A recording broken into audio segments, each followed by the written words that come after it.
At least 12 people, including 6 soldiers, have been killed in eastern Kenya in 2 separate attacks linked to the Somali Islamist militant group al-Shabaab, according to local media outlets. 케냐 동부에서 소말리아 이슬람 무장단체 알샤바브가 개입된 2차례 공격이 발생하면서 군인 6명을 포함해 최소 12명이 사망했다고 현지 언론들이 보도했습니다.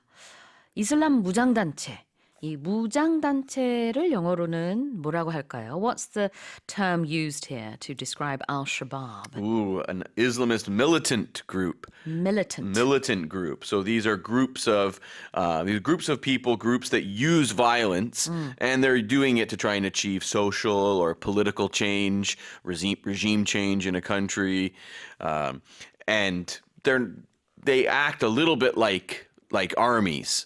Right, Yeah. they're organized somewhat similarly, and a lot of these countries, though, they'll recruit children. You know, kill their families and then Yeah. take children and force them into being soldiers.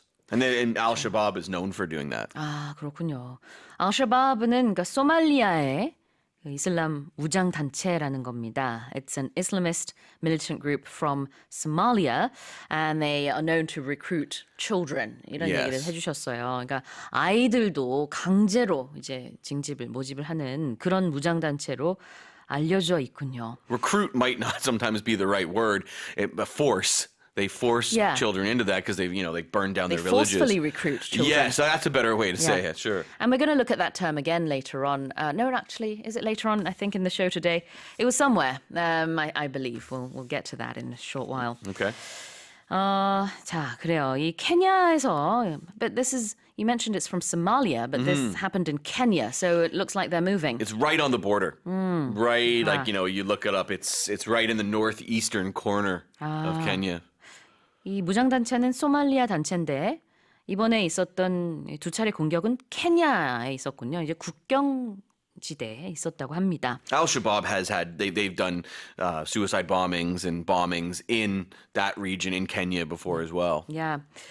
And this is according to local media outlets. Yeah, I think we did this same exact term last week. It comes up a lot in the news, yeah, doesn't it? Yeah, right. yeah. So when you see local, you know that it's referring to the country that the story takes place in. So in this case, it would be Kenyan news organizations. So newspapers, TV channels, radio, websites, any organization that distributes news to people, to the public. 그렇죠. 이렇게 뉴스를 전할 때 사실은 이것을 직접 취재한 그런 이제 방송국이나 아니면은 기자단이 있을 수 있고 그렇게 취재된 것을 전해서 알려주는 또 그런 방송도 있고 그렇죠. 저희 같은 경우도 이렇게 전하는 겁니다. 그러다 보니까 어디서 이런 얘기가 있었는지를 밝히는 게 굉장히 중요하고 영어에서는 이제 자주 나오는 표현이에요. 예를 들자면 현지 언론에 의하면 according to local media outlets 또는 외신에 의하면 according to foreign media outlets 이런 식으로 이제 외신에서 이렇게 보도했습니다. 현지 언론에서 이렇게 말했습니다라고 전하는 거죠. Because you could say global as well, right? Like Reuters and the AP, things like that. You could call those global media outlets as well. Yeah, I guess so.